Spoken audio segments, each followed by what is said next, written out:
del centro migranti di Cona, chiusa l'inchiesta, 12 gli indagati, 2 ex prefetti di Venezia verso il processo.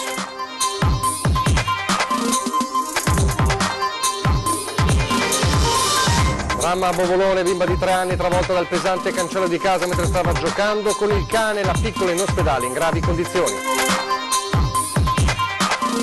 Corsa alla candidatura olimpica, oggi secondo giorno di sopralluogo per i commissari del CIO arrivati ieri, tappa Cortina e poi in Trentino. Il governatore Zaia dice: ci crediamo fino in fondo, corriamo per vincere.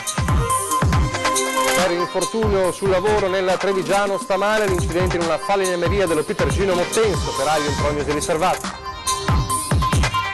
Nel luglio scorso provocò l'incidente in A4 che costò la vita a una 53enne vicentina. L'attore Marco Paolini ha chiesto il patteggiamento, la decisione del giudice il 14 maggio. È iniziata sull'autostrada A4 la demolizione del vecchio ponte sul tagliamento, l'intervento si concluderà nel mese di luglio, era stato inaugurato nel 1965. La grande corsa solidale è arrivata al traguardo grazie al cuore dei veneti raggiunti, 400.000 euro necessari per l'operazione negli Stati Uniti che può dare un futuro al piccolo guerriero di Piazzola sul Brenta.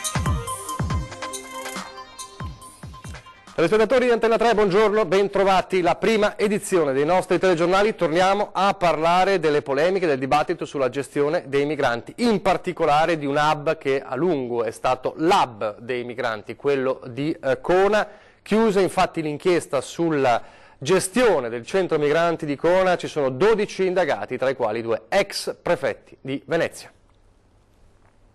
Sono accusati di aver comunicato in anticipo ai gestori l'arrivo di alcune ispezioni nel centro di accoglienza per migranti di Cona e di aver poi dichiarato il falso alla commissione parlamentare e alla cabina di regia sull'immigrazione. I 2 ex prefetti di Venezia, Domenico Cuttaia e Carlo Boffi Farsetti, alla guida della prefettura lagunare tra il 2012 e il 2018, periodo più caldo dell'emergenza sbarchi. La procura di Venezia ha chiuso le indagini sulla gestione del centro che ha terminato la sua attività lo scorso dicembre, gestione che era affidata alla cooperativa Eco Officina di Padova. 12 gli indagati ai quali è stato notificato in queste ore l'avviso di chiusura indagini, tra questi anche 2 viceprefetti di Venezia, Vito Cusumano, poi diventato commissario del governo per la provincia di Bolzano, e la veneziana Paola Spatuzza, sotto inchiesta con i medesimi capi d'accusa. Indagati anche altri 3 funzionari, Rita Francesca Conte di Preganziol, Gabriele Ballarin di Pellestrina e Luciano Giglio di Mira, ai quali si contesta un'accusa differente, la rivelazione di segreto d'ufficio, anche in questo caso legato a ispezioni annunciate il giorno prima a Cona, ma anche in via Castellana, Mestre e poi Marghera e Dolo.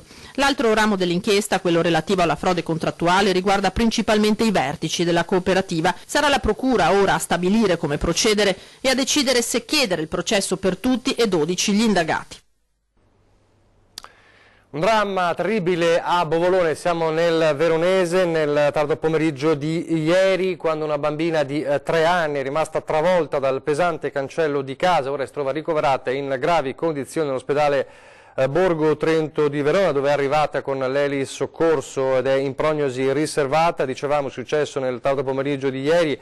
La bimba stava giocando con il cagnolino, il vecchio e pesante cancello le è caduto addosso, ancora non è chiaro se la bimba abbia cercato di arrampicarsi sul cartello, se il cancello se l'abbia urtato, se semplicemente è caduto di fatto. Il cancello pesante oltre 30 kg le si è rovesciato addosso, e tanto appunto da provocarle serie lesioni. Dicevamo sul posto il SUEM, i soccorritori del 118 e anche i carabinieri di Bovolone, proprio per ricostruire la drammatica dinamica di questo incidente. Adesso invece lasciamo per un attimo la cronaca, torniamo a parlare della visita dei membri del Comitato Olimpico Internazionale che ieri sono arrivati a Venezia, come sappiamo, per iniziare la settimana di sopralluoghi sulle zone deputate della candidatura per le Olimpiadi invernali 2026 Cortina-Milano. Ieri, ecco, queste sono le immagini, l'incontro a Venezia, e poi da stamane il passaggio a Cortina, poi sempre in tarda mattinata nel pomeriggio in Trentino, poi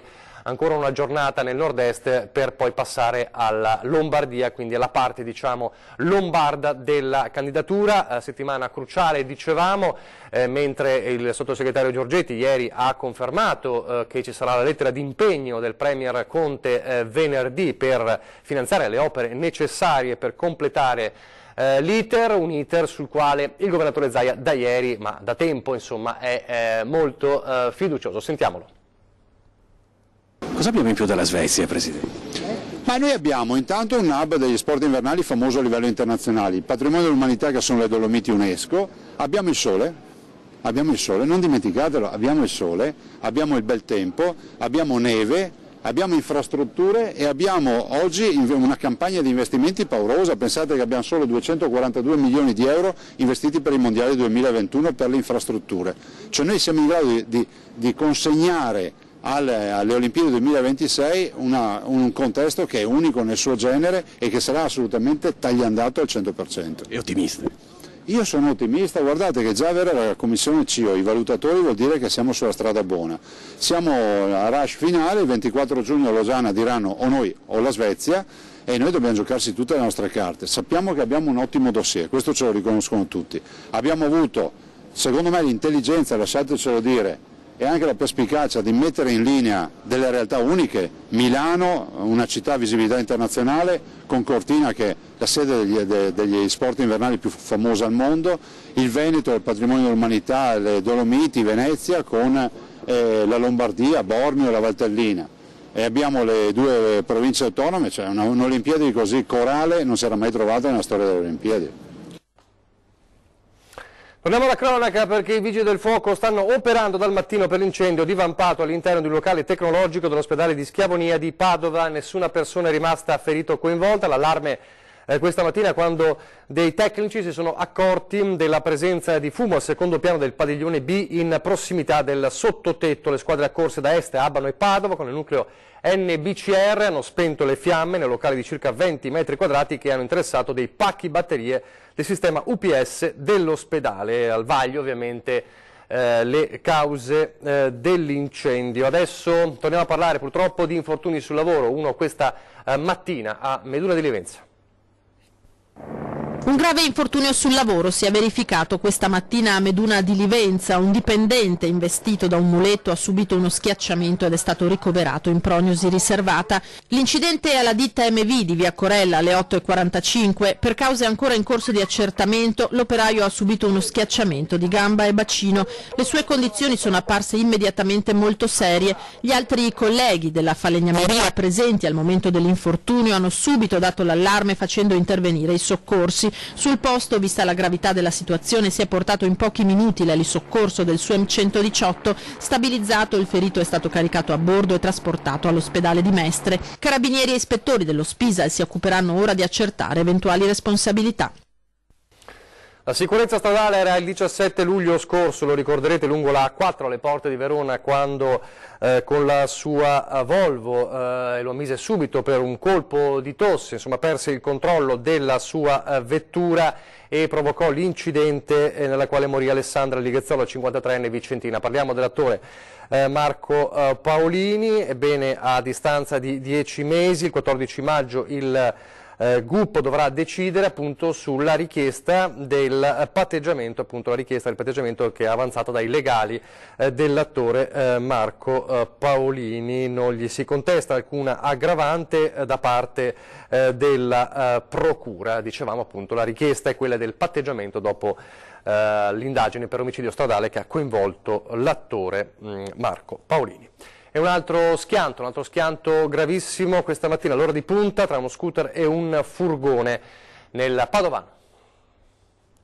È ricoverata in gravi condizioni dopo un ictus la 32enne trovata priva di sensi in un'abitazione del Cittadellese e mentre la donna lotta tra la vita e la morte, il coinquilino 47enne di Galliera Veneta è stato denunciato.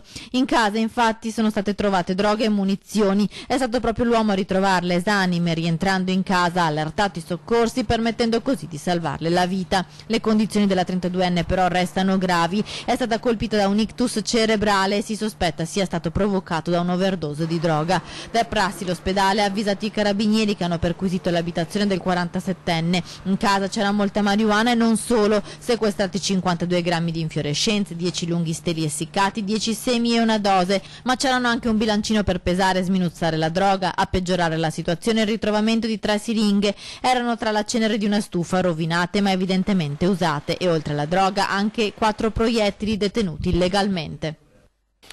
Come avete capito, questo servizio si riferiva non all'incidente di questa mattina con un motociclista in gravi condizioni, ma alla donna che appunto ha subito un ictus in seguito a una overdose. C'è il coinquilino sotto indagine. Adesso un'altra notizia, siamo nel veneziano. Aveva tentato di dare fuoco alla moglie una volta uscito dal carcere. Un cittadino cinese è stato espulso dall'Italia. I poliziotti della questura di Venezia hanno accompagnato a Pechino un cittadino della Repubblica Popolare Cinese in esecuzione al provvedimento di espulsione emesso dal prefetto. L'uomo, infatti, 53 anni, era irregolare sul territorio nazionale dal 2014, quando il questore di Venezia gli aveva revocato il permesso di soggiorno per tentato omicidio. Cosa aveva fatto? Ve lo ricorderete, l'uomo era un imprenditore calzaturiero residente a Vigonovo che durante un'accesa discussione con la consorte le aveva cosparso il volto di mastici industriali da scarpe, dandole fuoco. In parte riuscì a darle fuoco, la donna riuscì a salvarsi, l'uomo scappò, poi fu arrestato, adesso è stato definitivamente espulso dall'Italia. E ancora la cronaca, ma torniamo a parlare invece degli scontri tra polizia e centri sociali a Padova di venerdì sera. Mi attiverò con una verifica interna per capire cosa è successo. Roberto Natale, il nuovo provveditore di studi di Padova, ha annunciato che si occuperà del caso di Maria Giacchi, la militante del collettivo politico Gramigna, fermata e denunciata dalla polizia venerdì sera durante le cariche per fermare il corteo non autorizzato dei centri sociali. La donna insegna matematica all'istituto Alberti di Abano. Durante gli scontri avrebbe sputato e preso a calci i poliziotti e urlato "vi odio". Una vicenda, peraltro quella di Padova, per la quale i centri sociali hanno chiesto le dimissioni invece del questore. Questore invece nuovo, quello di Venezia, che dopo l'insediamento ufficiale ieri ha preso servizio, concretamente a Venezia. Allora vediamo quali sono le aspettative del nuovo massimo dirigente della Polizia a Venezia. Dopo la cerimonia ufficiale di insediamento la settimana scorsa, il nuovo questore di Venezia Maurizio Masciupinto ha iniziato a prendere confidenza con il territorio, partendo dalle esigenze dei cittadini. Per noi è importantissimo, ma anche questa è la linea del signor Capo della Polizia, il Prefetto Gabrielli, di essere sempre attenti alle istanze che vengono dal territorio, ma soprattutto alle istanze che promanano dai cittadini e dai singoli. E quindi è in questa linea, perfettamente in sintonia con quanto voluto dal Dipartimento, che muoveremo la nostra azione. In arrivo dalla questura di Brindisi, nella sua prima esperienza al nord, Masciupinto ha lavorato a lungo a Napoli. La sua esperienza sarà particolarmente utile soprattutto dopo i recenti fatti che hanno visto la presenza delle mafie nella nostra regione. La mia formazione professionale nasce nei territori in cui la camorra si è sempre mossa con una certa storicità, quindi chiaramente sono pronto a mettere a disposizione della città, ma non dal punto di vista delle investigazioni, che quelle sono competenze degli uffici specifici, ma più nella relazione di attenzione e di alert con il territorio. Io credo che sia importante che sui territori si creino delle sensibilità, la sensibilità di chi è preposto alle istituzioni a cogliere immediatamente i sintomi di infiltrazione, che non sono da subito fatti necessariamente di polizia giudiziaria, ma sono dei piccoli sintomi sociali molto importanti a cui bisogna essere attenti. Restiamo a Venezia e torniamo a parlare della mobilitazione contro il declassamento dell'ospedale civile. Dopo le varie manifestazioni c'è anche uno spiraglio da parte della regione. È così, Filippo Fois al telefono per noi. Sì, buongiorno da Venezia. Dunque, sempre la questione del declassamento dell'ospedale civile, secondo le nuove schede regionali, a tenere banco nel dibattito politico e non solo cittadino. Domenica c'è stata una grossa manifestazione, come vi abbiamo raccontato, alla quale hanno aderito 1500 residenti a Venezia e nel dibattito si è inserita anche l'assessore alla salute, Manuela Lanzarin, la quale ha assicurato che non ci sarà alcun ridimensionamento dell'ospedale veneziano, né per quello che riguarda i posti letto, né per quello che riguarda i primariati. Si tratterebbe semplicemente di un cambio di nome, oltretutto dovuto per legge da una legge nazionale che impone alle città che hanno meno di 150.000 abitanti lo status di ospedale di base. La polemica però rimane alta anche perché che seppur non cambi niente in questi 5 anni, possa cambiare nei prossimi, vale a dire la struttura diventi meno attrattiva per i medici. E la polemica poi tra l'altro c'è stata anche a seguito della manifestazione che è stata appoggiata dal sindaco di Venezia Luigi Brugnaro. Il presidente della commissione sanità regionale Fabrizio Boron ha criticato l'atteggiamento del primo cittadino, sostenendo che insomma aveva dato il placet alla manifestazione senza prima confrontarsi in sede istituzionale. Tra l'altro proprio sul tavolo della commissione sanità approderà la riforma delle schede regionali giovedì. È probabile che ci sia un'altra manifestazione fuori dal palazzo della regione e quindi il dibattito prosegue. Continueremo ad aggiornarvi nel corso dei nostri 3 giornali, per ora vi restituisco la linea. Grazie a Filippo Fois. Pochi istanti di pubblicità e torniamo subito.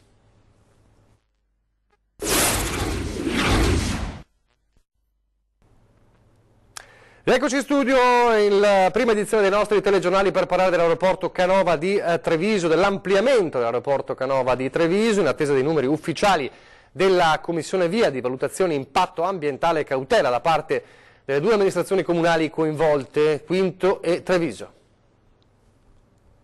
Il decreto ufficiale non è ancora stato pubblicato, ma venerdì la Commissione ministeriale per la valutazione di impatto ambientale si è finalmente espressa sul master plan dell'aeroporto Canova proposto da Save. I contenuti esatti si conosceranno la settimana prossima, ma le indiscrezioni parlano di un sostanziale via libera con alcuni paletti. Uno è il decollo verso Treviso del 21% delle partenze con un tetto massimo di 22.500 voli.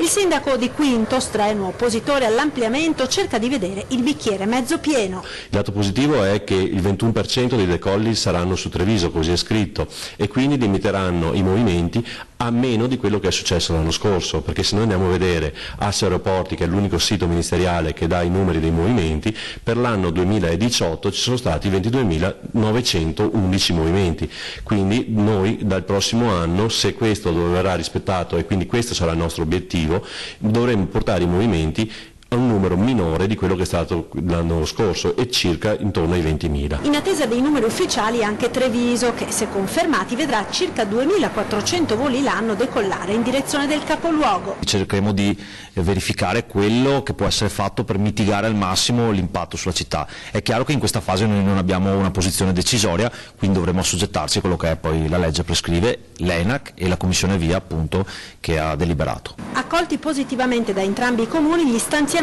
per le opere di mitigazione, lo screening epidemiologico come un piano per la valutazione degli effetti in caso di incidenti. Anche questo andrà incontro a quelle che sono le varie richieste che abbiamo fatto e finalmente il Ministero ha messo delle date dei momenti precisi in cui realizzarlo. C'è da dire che noi cercheremo di ottenere da quello che è Save il massimo delle compensazioni ambientali in termini viabilistici e in termini strutturali per il Comune di Treviso, che sarà comunque protagonista in questa fase. A proposito dei lavori pubblici, iniziata sull'autostrada A4 la demolizione del vecchio ponte sul tagliamento, l'intervento che si concluderà nel mese di luglio. Con la demolizione del vecchio ponte sul fiume Tagliamento se ne va un pezzo di storia lungo 56 anni. Era il gennaio del 1963 quando furono avviati i lavori della prima grande opera che univa il Veneto con la neonata regione autonoma del Friuli Venezia Giulia. Fu completato nel 1965 e l'anno seguente, quando ci fu l'alluvione alla Tisana, la gente riuscì a mettersi in salvo portando anche gli animali proprio sul ponte. Era stato progettato per un flusso di traffico elevato, ma oramai risultava inadeguato, tanto che per non interrompere i transiti era stata necessaria una serie di limitazioni al traffico pesante. Completato il primo dei 2 viadotti che costituiscono il nuovo ponte e spostato il traffico, è iniziata così la demolizione per fasi del vecchio ponte della A4. Prima è toccato all'impalcato, poi alle pile e infine alle fondazioni. Complessivamente l'infrastruttura si sviluppa per 1 chilometro e 100 metri, per 48 campate e 102 pile. Una decina gli escavatori all'opera dotati di pinze, martelloni e benne, oltre ad autocarri e autoarticolati vari per il trasporto del materiale di risulta dalla demolizione e una ventina le persone impegnate quotidianamente. Una notizia di cronaca, un dramma che tocca da vicino anche Antenna 3, un malore improvviso a casa e la morte a soli 55 anni di Luca Cavalli, 19 anni dei quali passati proprio ad Antenna 3 come operatore tecnico. A trovarlo riverso a terra in bagno privo di vita è stata la moglie Roberta. Ieri pomeriggio Cavalli ha lavorato dal 1991 al 2010 proprio per Antenna 3, poi lavorò come freelance, è stato presidente Aria Vicenza, sempre rimasto attivo in gruppi come Radio Club Colli Berici o quelli della Toscana, un'istituzione in tutto il Vicentino nell'ambito dell'emittenza televisiva, appassionato di campeggio, di pesca, ex DJ anche della storica Radio Libera Radio OK di Vicenza, per chi lo ha conosciuto, non solo un grandissimo professionista ma anche un amico, e quindi le condoglianze di Antenna 3 alla famiglia e alla moglie Roberta. E adesso da un dramma a una notizia bella, una buona notizia, la notizia del traguardo per il piccolo Gio, mentre stamane ufficialmente la Giunta regionale di Venezia, per volere del governatore Luca Zaia, ha stanziato i 50.000 euro promessi per la corsa solidale per il piccolo Gio. La corsa solidale è arrivata al traguardo, è 400.000 euro grazie a voi e al vostro cuore.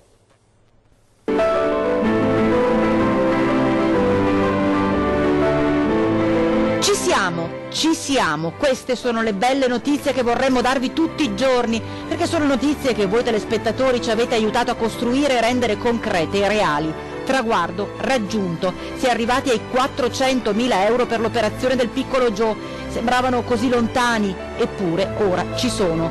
Voi telespettatori avete accolto sin da subito l'appello accorato della coraggiosa mamma Erika, che attraverso le nostre telecamere ha chiesto aiuto perché il suo bimbo di 2 anni e poco più possa correre e giocare con e come i suoi amichetti. Il gruppo Made Nord-Est chiude quindi la raccolta fondi per il piccolo Gio, consapevole dell'enorme risultato raggiunto in poco più di un mese, un tempo da record, non ci stancheremo mai di ripeterlo. Ma l'impegno di Made Nord-Est non si conclude qui, perché in mente c'è l'ambizioso progetto che riguarda il sostegno a tutti quei bimbi che abbiano bisogno di aiuti economici. Siamo parte di una comunità, insieme a voi possiamo continuare, come abbiamo fatto per il nostro splendido piccolo Gio, a dare il meglio a tanti altri cuccioli di guerriero.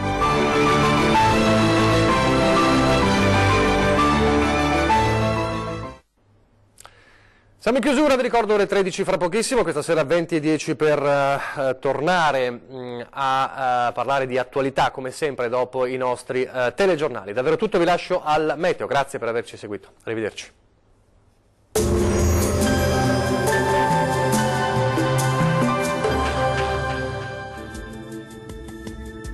Ben ritrovati al meteo. Inizia a cambiare il tempo sulle nostre regioni nella giornata di martedì, tuttavia sarà ancora in genere stabile ma con più nubi. Vediamo il dettaglio. Sul Veneto tempo sostanzialmente asciutto ma con cielo molto nuvoloso un po' ovunque. Entro la nottata avremo le prime piogge sui settori occidentali della nostra regione.